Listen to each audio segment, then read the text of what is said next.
ஆண்டவராய் இயேசு கிறிஸ்துவின் உன்னதமான நாமத்திலே உங்கள் அனைவருக்கும் அன்பின் நல்வாழ்த்துக்கள் கூறி இன்றைய தியானத்திற்கு உங்களை தயவோடு அழைக்கிறோம். இன்றைய தியான பகுதி 52ஆம் சங்கீதம், தியான வசனம் 8வது வசனம்.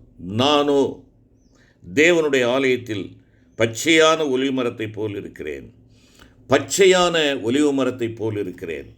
அருமையான கர்த்தருடைய பிள்ளைகளே, கடந்த நாளிலே ஒலிவ மரம் ஒரு விசேஷமான சிறப்பான மரம் என்பதை நாம் தியானித்தோம். இன்று அதனுடைய தொடர்ச்சியாக ஒலிவ மரம் ஆரோக்கியமான ஒரு மரமாக கருதப்படுகிறது. ஆரோக்கியமான ஒரு மரம் இல்லை என்றால் வளர்ந்து கொண்டிருக்கும் ஒரு மரம். ஒருவேளை பசுமையை வெளிப்படுத்துகிறது என்றால் அது வளர்ந்து கொண்டிருக்கிறது என்றுதான் பொருள். அருமையான கர்த்தருடைய பிள்ளைகளை, என்னுடைய வீட்டிற்கு அருகிலே ஒரு சிறிய இடத்திலே ஒரு செம்மரம் வளர்த்தேன். ஒரு திருமண விழாவுக்கு சென்றிருந்த பொழுது கொடுத்தார்கள், கொண்டு வந்து வளர்த்தேன். ஓங்கி எல்லா மரங்களை காட்டிலும் ஓங்கி வளர்ந்தது, அருமையாக இருந்தது. ஆனால் ஒரு 15 நாட்கள் இருக்கும், திடீரென்று இலைகளெல்லாம் உதிர்ந்தன. ஒருவேளை உதிர்த்து வேறு இலைகள் தளிர்க்கும் என்று சொல்லி காத்திருந்த எனக்கு ஒரு ஏமாற்றமாக இருந்தது. அந்த மரம் பட்டு போய்விட்டது, பசுமையை இழந்து விட்டது, களை இழந்து விட்டது, ஓங்கி வளர்ந்து இருக்கிறது. நல்ல சிறப்பான மரம்தான். அருமையான கர்த்தருடைய பிள்ளைகளை, அங்கே பூச்சி விழுந்து விட்டு அதனுடைய ஆணிவேர் அங்கே அரிக்கப்பட்டிருக்கிறது என்று உணர்ந்து கொண்டேன். எனக்கு பிரியமான கர்த்தருடைய பிள்ளைகளே, ஒலிவ மரம் அப்படிப்பட்டதல்ல. ஒலிவ மரம் பல 100 ஆண்டுகள் வாழக்கூடிய ஒரு மரம். எனவே இதை ஆரோக்கியத்திற்கும் நீடித்த வாழ்விற்கும் ஒப்பிடலாம். ஆரோக்கியமுள்ள அல்லது நோயற்ற ஒரு மரம்தான் நீண்ட ஆயுளோடு இருக்க முடியும். ஒலிவ மரத்தை நோய் தாக்காதவாறு சிறப்புடன் நம்முடைய ஆண்டவர் படைத்துள்ளார். பனி எப்பொழுதும் அவைகளின் மேல் இறங்கிக் கொண்டே இருக்கும். ஆதலால் அதனுடைய இலைகள் கூட பழுப்படைவதில்லை. எப்பொழுதும் எவர்கிரீன். அதைத்தான் பசுமையான, இல்லை என்றால் பச்சையான ஒலிவ மரம் என்று சொல்லுகிறார். பச்சையான ஒலிவ மரமாக நீயும் நானும் இருக்க வேண்டும் என்றால், பசுமை மாறாதவாறு இருக்க வேண்டும் என்றால், அழகூட்டப்பட்டவர்களாக இருக்க வேண்டும் என்றால், அருமையான கர்த்தருடைய பிள்ளைகளே, அந்த மரமானது எவ்விதமாய் மலைகளின் மேலே நின்று பனியின் மூலமாய் தங்களுக்கு இந்த ஆரோக்கியத்தை வரவித்துக் கொள்ளுகிறதோ, அதை போல, அதாவது மலைப்பகுதியிலே வாழும் ஒலிவ மரத்தை போல நீயும் நானும் கன்மலையாகிய இயேசு கிறிஸ்துவிலே வேர் கொண்டு வாழும்போது பரிசுத்த ஆவியானவர் நம்மீது இறங்கி நம்மை ஆரோக்கியமாய் வாழும்படியாக சகல சத்தியத்திற்குள்ளும் நம்மை நடத்துகிறவராக இருக்கிறார். என் வழி இதுவே, இதிலே நடவுங்கள் என்று சொல்லுகிற ஆவியானவர் பனியைப் போல் என் மேல் இறங்குவார். வழி விலகாமல் என்னை பாதுகாக்கிறார். அவர் பாவத்தை குறித்தும் நியாய தீர்ப்பை குறித்தும் கண்டித்து உணர்த்துகிறவராக சகல சத்தியத்திற்குள்ளும் நம்மை நடத்துகிற பரிசுத்த ஆவியானவராக இருக்கிறார். ஆரோக்கியமான ஒரு கிறிஸ்தவ வாழ்வு வேண்டுமென்றால், தேவனை கனப்படுத்துகிற ஒரு கிறிஸ்தவ வாழ்வு வேண்டுமென்றால், தேவனுக்கு மகிமையை கொண்டு வரக்கூடிய ஒரு வாழ்வு வேண்டுமென்றால், அருமையான கர்த்தருடைய பிள்ளையே, அருமையான சகோதரியை, பரிசுத்த ஆவியானவருடைய பொழிவு இல்லாமல் நீயும் நானும் அவருக்கு உகந்தவர்களாக, அவருக்கு சாட்சிகளாக ஜீவிக்க முடியாது.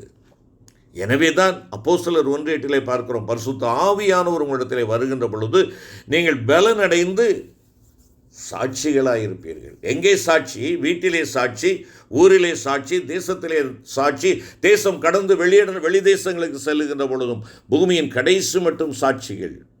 சாட்சியுள்ள ஒரு வாழ்க்கை என்பது அது ஆரோக்கியமான ஒரு வாழ்க்கை. அது ஆரோக்கியத்தை கொண்டு வரக்கூடிய ஒரு வாழ்க்கை. மற்றவர்களுக்கு அறிவிக்கின்ற பொழுது ஆரோக்கியமான சுவிசேஷத்தை நான் சொல்லுகின்ற ஒரு வாழ்க்கையாக அது காணப்படுகிறது. சகல சத்தியத்திற்குள்ளும் நடத்துவார். தேவன் விரும்பும் பரிசுத்த பாதையில் நடக்கின்ற பொழுது நீங்களும் நானும் தேவன் அருளுகின்ற செழிப்பையும் ஆத்துமாவின் ஆரோக்கியத்தையும் கண்டு உணர முடியும். மற்றவர்களுக்கு நாம் ஆசீர்வாதமாக ஆரோக்கியமான ஆலோசனை கொடுக்கிறவர்களாக தேவனுடைய சாட்சிகளாய் நாம் காணப்பட முடியும். தீர்க்கன் கூறுகிறான், மல்கியா தீர்க்கன் கூறுகின்ற பொழுது, கர்த்தருக்கு பயப்படுகிற உங்கள் மேல் நீதியின் சூரியன் உதிக்கும், அதன் செட்டைகளின் கீழ் ஆரோக்கியம் இருக்கும் என்கிறார். உன்னத அருணோதயமாகிய ஆண்டவராகிய இயேசு கிறிஸ்துவால் சந்திக்கப்பட்டவர்களுக்கு ஆரோக்கியமும் உண்டு. சங்கீதக்காரன் 128ஆம் சங்கீதம் 3வது வசனத்திலே குறிப்பிடுகின்ற பொழுது, உன் பிள்ளைகள் உன் பந்தியை சுற்றிலும் ஒலிவமரக் கன்றுகளைப் போல இருப்பார்கள் என கூறுகிறார். ஆம், கர்த்தருக்கு பயப்படுகிறவருடைய குடும்பத்தில் கர்த்தர் பிள்ளைகளை பலமுடையவர்களாக, ஆரோக்கியத்திற்குரியவர்களாக, சாட்சியோடு வளருகின்ற ஒரு ஒலிவமர கன்றுகளாக அவர் ஒப்பிட்டு பேசுகிறதை பார்க்க முடியும். எனக்கு அருமையான சகோதரா சகோதரி, அன்பான தேவனுடைய பிள்ளையே, கர்த்தருக்கு பயந்து அவர் வழிகளில் நடக்கின்ற பொழுது நம்முடைய பாதையில் ஜீவன் உண்டு, ஆரோக்கியம் உண்டு. கிறிஸ்துவை உடையவன் ஜீவனை உடையவன், கிறிஸ்து இல்லாதவன் ஜீவன் இல்லாதவன் என்று யோவான் அப்போஸ்தலன் குறிப்பிடுகிறார். அருமையான கர்த்தருடைய பிள்ளையே, ஜீவனாகிய கிறிஸ்து ஒருவனுக்கு அல்லது ஒருத்திக்கு இருக்கின்ற பொழுது அவர்கள் ஆரோக்கியமாய் வளருவார்கள். ஆம், நீடித்த நாட்களாய் நிலைத்திருக்கும்படி அந்த பாக்கிய வாழ்வை நம்முடைய ஆண்டவர் கொடுப்பார். கர்த்தரின் வழி இதுவே, இதிலே நடவுங்கள் என்று சொல்லப்படும் வார்த்தைக்கு கீழ்ப்படிந்து நடக்கிறவர்களாக நாம் காணப்படுவோம்.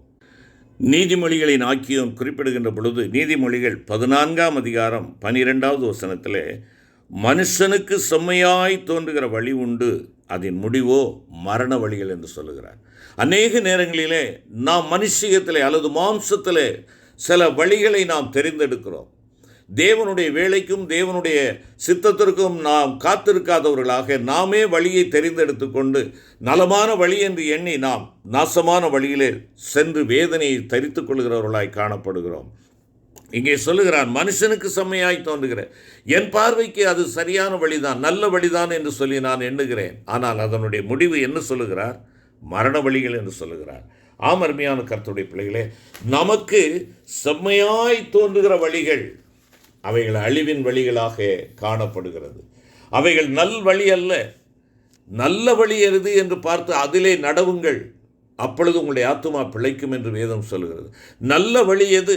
ஆண்டவர் சொல்லுகிறார், நானே வழியும் சத்தியமும் ஜீவனுமாய் இருக்கிறேன் என்று சொல்லி. நல்ல வழி எது? ஆண்டவராகிய இயேசு கிறிஸ்துவே வழி, அவரே வழி. அந்த வழியிலே நீங்களும் நானும் நடக்க அழைக்கப்படுகிறோம். அவருடைய வழி தாறுமாறான வழி அல்ல, தடம் புரளுகின்ற ஒரு வழி அல்ல, நம்மை தவிக்க விடுகின்ற ஒரு வழி அல்ல, நம்மை தூரந்தள்ளுகிற ஒரு வழி அல்ல. அவர் வழியாக இருக்கின்ற பொழுது, அவர் இந்த வழியிலே நான் நடக்கின்ற பொழுது நான் வழியை இழந்து விடுவதில்லை, விழியையும் நான் இழந்து விடுவதில்லை. ஆம், அந்த வழியிலே நடக்கின்ற பொழுது என்னுடைய விழிகளும் ஆரோக்கியமாக இருக்கிறது, என்னுடைய ஆத்துமாவும் ஆரோக்கியமாக இருக்கிறது. ஆம், அருமையான கர்த்தருடைய பிள்ளையை, நான் ஒரு சுகதேகியாக நான் காணப்படுகிறேன். அருமையான கர்த்தருடைய பிள்ளையே, நீதிமொழிகள் 18ஆம் அதிகாரம் 10ஆம் வசனம் இவ்விதமாய் சொல்லுகிறது, கர்த்தரின் நாமம் பலத்த துருகம், நீதிமான் அதற்குள் ஓடி சுகமாயிருப்பான். கர்த்தரின் நாமம், அந்த கர்த்தரின் நாமம், நானே வழி என்று சொன்னாரே, அதுதான் அவருடைய நாமம். வழிதான் அவர், அதுதான் அவருடைய நாமம். ஆம், அந்த வழியை பின்பற்றுகிறவனுக்கு, அந்த நாமத்தை பற்றி கொள்கிறவனுக்கு அவன் ஓடி சுகமாயிருக்கத்தக்கதான கிருபை ஆண்டவர் கொடுக்கிறார். நானே வழி என்று சொன்ன கர்த்தரின் நாமத்தை பற்றி கொள்கிறவனுக்கு ஆரோக்கியம் உண்டு, சுக வாழ்வு உண்டு. அவன் சாட்சியின் வாழ்வுடையவனாக காணப்படுவான். கர்த்தரின் நாமம் பலத்த துருகம், நீதிமான் அதற்குள் ஓடி சுகமாயிருப்பான். இந்த ஆரோக்கியத்தை இழந்து விடாதே, இந்த மேலான கிருபையை இழந்து விடாதே.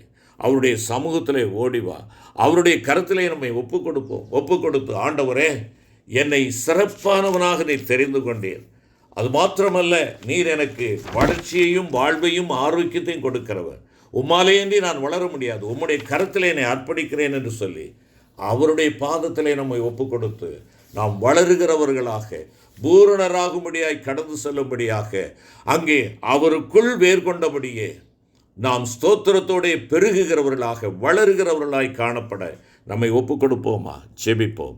கிருபை நிறைந்த ஆண்டவரே, தேவரீர் எங்களை உம்முடைய பிள்ளைகளாக தெரிந்து கொண்ட தயவுக்காய் நன்றி ராஜா. ஆம் தகப்பனே, நாங்கள் உம்மாலே தெரிந்தெடுக்கப்பட்டவர்கள் ஆண்டவரே, நாங்கள் உமக்குரியவர்கள், நாங்கள் சிறப்பானவர்கள். அது மாத்திரமல்ல, நீர் எங்களுக்கு ஆரோக்கியத்தை கொடுத்து வளர்ச்சியை கொடுக்கிறவராக இருக்கிறீர் ஆண்டவரே. நாங்கள் வாடி போகாத, பழுப்படைந்து உதிர்ந்து விடுகிற இலைகளாக அல்ல, எப்பொழுதும் பசுமையான இலைகள் உள்ளவர்களாக, பச்சையான ஒலிவு மரமாக இருக்க நீர் எங்களுக்கு கிருபை அளிக்கிறீர். அந்த கிருபை எங்களை விட்டு நீங்காமல் இருக்கும்படியாக உம்மை உறுதியாய் பற்றி கொண்ட மனதுடையவர்களாய் எங்களை உம்முடைய பாதத்தில் அர்ப்பணிக்கிறோம். நீர் எங்களை ஆசீர்வதியும். மீட்பர் இயேசு கிறிஸ்து மூலம் வேண்டிக் கொள்கிறோம் நல்ல பிதாவே. ஆமேன்.